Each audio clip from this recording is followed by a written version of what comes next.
साईं तव्हां ॾिसो था जेको गंदगी जो जेको सिलसिलो आहे इहो को नओं कोन्हे को, बल्कि हीउ सालनि खां आहे। ऐं हिन गंदगी में असीं तक़रीबन 5 सालनि खां वठी असीं गुज़ारियूं था। सदाईं हीउ रस्तो ब्लॉक हुजे थो, हितां गाॾियूं वग़ैरह स्कूलनि जा जेके ॿार अचनि था उनखे इंतिहाई दर्जे जी तकलीफ़ थिए थी।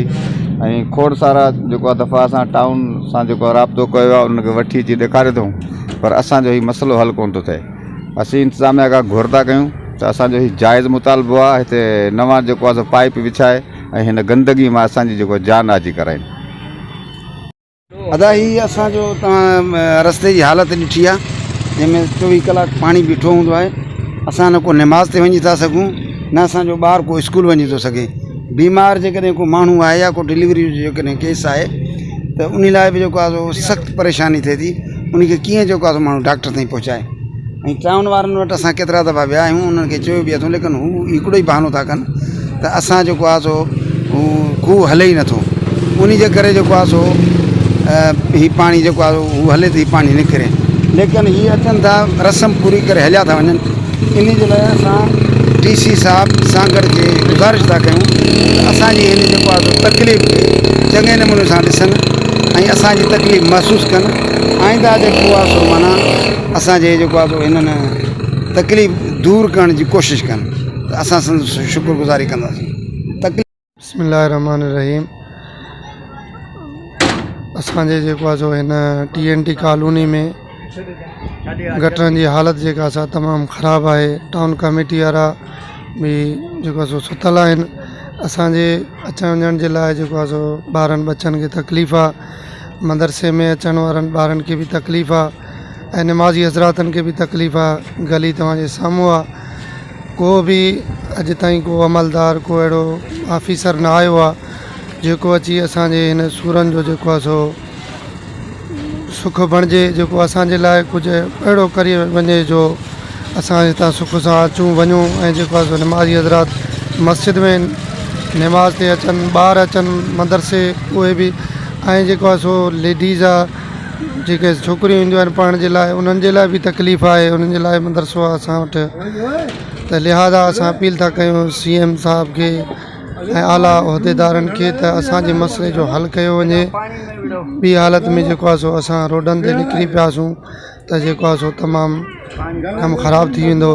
महिरबानी करे असांजे मसइले जो हल कयो ऐं असांजे गली जी सफ़ाई सुथराई ऐं मेन जेको मसइलो आहे गली जो उहो हल न पियो थिए।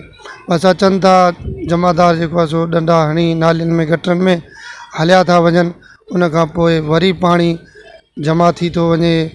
गाॾियुनि वारनि खे तकलीफ़ आहे, पंधु अचण वारे लेडीज़ खे, मर्दनि खे, ॿारनि बच्चनि खे सभिनी खे तकलीफ़ आहे। कंहिंजे मथे में सूरु न आहे। टाउन कमेटी वारनि खे चऊं था, उहे चवंदा पब्लिक हेल्थ वारनि जो कमु आहे, असांजो कमु न आहे। असांखे ॿुधायो वञे त इहो कमु कंहिंजो आहे, केरु कंदो ऐं केरु जेको आहे हिन घटी खे जेको आहे ठाहींदो ऐं जेको आहे सही कंदो ऐं पाणी कॾहिं निकिरंदो। असांखे त मूंखे त हिते 4-5 साल थी विया आहिनि जेको आहे रहां थो। हिकिड़े ॾींहुं बि जेको आहे ही गली मूं साफ़ न ॾिठी आहे। असांजी मस्जिद वारी गली उनजो बि प्रॉब्लम आहे। उन जो जेको आहे नाली ठही वई, नाली ठहण खां पोइ बि जेको आहे हालति तमामु ख़राबु आहे। साईं आउं 2005 में हिन महले में आयो आहियां।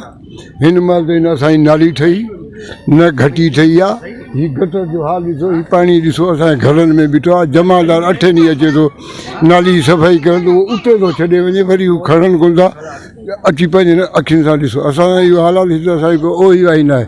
वोट वठण महिल असांखां सभु को वठी थो वञे, कमु करण लाइ केरु कोन्हे। पूरे महले जूं नालियूं ठहिनि वार्ड 5 में, पर असांजे वार्ड जी घटी अॼु 1905 खां वठी अञा ताईं उहा ठही पई आहे, जेका तयारु कोन थी आहे। बिल ठहिया, पैसा खाइजी आहे, घटी उते होते। अस्सलाम वालेकुम। हमारी इंतज़ामिया से गुजारिश है कि बराए मेहरबानी हमारे ये मसला हल किया जाए। एक बार नहीं, बार बार हम ऑफिसों में गए, चक्कर काट चुके हैं। यहाँ मस्जिद है, घर है, स्कूल है, छोटे छोटे बच्चे हैं और मेन रास्ता है रोड पर आने जाने का।